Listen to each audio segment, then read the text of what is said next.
No dia 30 de junho do ano passado, de 2016, exatamente há um ano, foi promulgada a Lei 3.313, 303, que trata sobre o novo regime jurídico das empresas públicas e sociedades de economia mista, das 3 esferas federativas, a União, os estados e os municípios, conhecido como a Lei de Responsabilidade das Estatais. No dia 29 de junho, minha nobre presidente Ana Amélia, estivemos num evento no Palácio do Planalto, com a presença do excelentíssimo senhor presidente da República, Michel Temer, e dos dirigentes das empresas estatais federais, oportunidade na qual o senhor ministro do Planejamento, Diogo Oliveira, fez uma exposição a respeito das inovações trazidas pela lei e os números positivos apresentados pelas estatais após um ano de vigência do novo marco legal. A minuta do projeto que deu origem à lei adveio do competente trabalho de deputados federais e senadores reunidos em comissão mista neste Congresso Nacional, no âmbito da Agenda Brasil, tão bem feita por esta Casa sob o comando do nosso Renan Calheiros, relatado nesta Casa também pelo nobre senador Tasso Gereissati. Vale ressaltar, senhora presidente, senhores senadores, que, antes de tudo, a nova lei veio a atender ao clamor popular por mais transparência, mais governança na gestão das empresas estatais.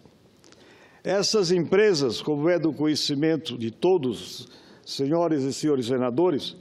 ocupam um papel de altíssima relevância na economia brasileira. Apenas na esfera federal, segundo o Ministério do Planejamento, são 151 empresas estatais federais, com mais de 500 mil empregados e um patrimônio líquido de mais de 500 bilhões de reais. Só para o ano de 2017, este corrente ano, foram aprovados na Lei Orçamentária Anual 90,2 bilhões de reais para investimentos pelas empresas estatais independentes e o montante de 1.278 bilhões no Programa de Dispêndios Globais. Além dos números expressivos, a atuação das empresas estatais perpassa por diferentes setores da nossa economia, do setor de energia, petróleo e derivados, ao setor de saúde, transportes, comunicações, desenvolvimento regional, abastecimento, pesquisa e desenvolvimento, comércio e serviços, setor financeiro e indústria de transformação. Diante disso, não há como negar o forte impacto dessas empresas na economia nacional. Minha nobre presidente Ana Amélia, em virtude desse cenário caótico, instalado em várias estatais brasileiras, imersas em denúncias de corrupção, em ineficiência e em investimentos duvidosos, a Lei 3.303 do ano passado, de 2016, veio em boa hora, como resposta deste Congresso Nacional aos desmandos na gestão das empresas pertencentes ao Estado brasileiro. A lei que trata tanto das estatais exploradoras de atividades econômicas, como as das prestadoras de serviços públicos, adota basicamente 2 eixos. O primeiro parte a primeira parte, digo melhor, versa sobre o regime societário das empresas, ao trazer um conjunto de regras sobre governança corporativa, transparência na gestão e mecanismos de controle da atividade empresarial. A outra parte, com foco no procedimento de licitação e no de contratação, ao trazer novas regras diferentes do regime geral da Lei 8666 de 1993. Senhoras e senhores senadores, no tocante à gestão, a nova lei está em sintonia com as diretrizes da Organização para a Cooperação e Desenvolvimento Econômico, a OCDE, ao aprimorar prática de governança corporativa e, dessa forma, ampliar a transparência das informações, promover uma gestão mais técnica e profissional e reduzir as ingerências políticas sobre as empresas estatais. Por isso, são louváveis os diversos mecanismos de transparência, como a obrigatoriedade de elaboração e divulgação de resultados, tais como a Carta Anual dos membros do Conselho de Administração, o relatório de sustentabilidade, a política de transações com partes relacionadas e a política de integridade da empresa. Ademais, estruturas internas devem ser criadas com o escopo de monitoramento, como é o caso do Comitê de Auditoria Estatutária e da Auditoria Interna. É importante que as empresas estatais, assim como as empresas privadas, tenham um sistema de integridade efetivo e eficiente, com atuação preventiva e repressiva, a fim de inibir práticas de fraude, corrupção e desvios de conduta nas corporações,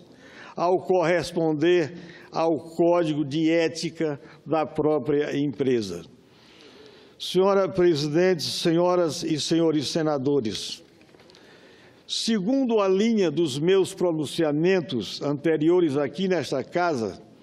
quando da tramitação do projeto de lei,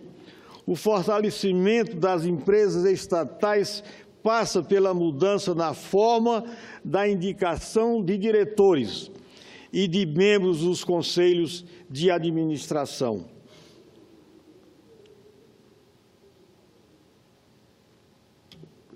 O critério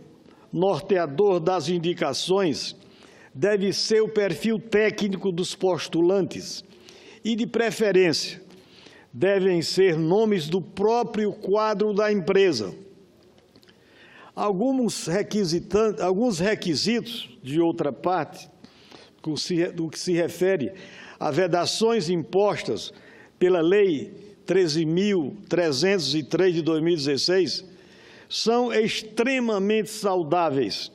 como a experiência profissional na área de atuação da empresa ou em cargos de direção de chefia, a formação acadêmica compatível com o cargo indicado, não se enquadrar, digo melhor, nas hipóteses de inelegibilidades previstas na lei eleitoral, a previsão de membro independente no Conselho de Administração, no percentual mínimo de 25% dos membros, a vedação da indicação de pessoa que exerça cargo na organização e organizações sindicais ou que tenha qualquer forma de conflito de interesse com a controladora da empresa ou com a própria estatal. Além de representante do órgão regulador do qual a empresa pública ou a sociedade de economia mista está sujeita, de ministro de Estado, de secretário de Estado, de secretário municipal, de titular de cargo sem vínculo permanente com o serviço público, de natureza especial ou de direção e assessoramento superior na administração pública, de dirigente de partido político e de titular de mandato no Poder Legislativo de qualquer ente da Federação, ainda que licenciados do cargo. Por fim, meus nobres e estimados senadoras e senadores, acredito que a Lei 13.303 de 2016 é um avanço no sentido da modernização e da profissionalização das empresas estatais, com foco na transparência e nas boas práticas de governança. O desafio maior é estar no efetivo cumprimento das normas e princípios estabelecidos, o que exigirá mudança no comportamento de agentes públicos e privados que atuem perante as empresas públicas estatais do nosso país. Era este, senhora presidente, o nosso pronunciamento na tarde de hoje. Muito obrigado pela atenção e pela gentileza em esperar um pouquinho que nós chegássemos para fazer esse pronunciamento.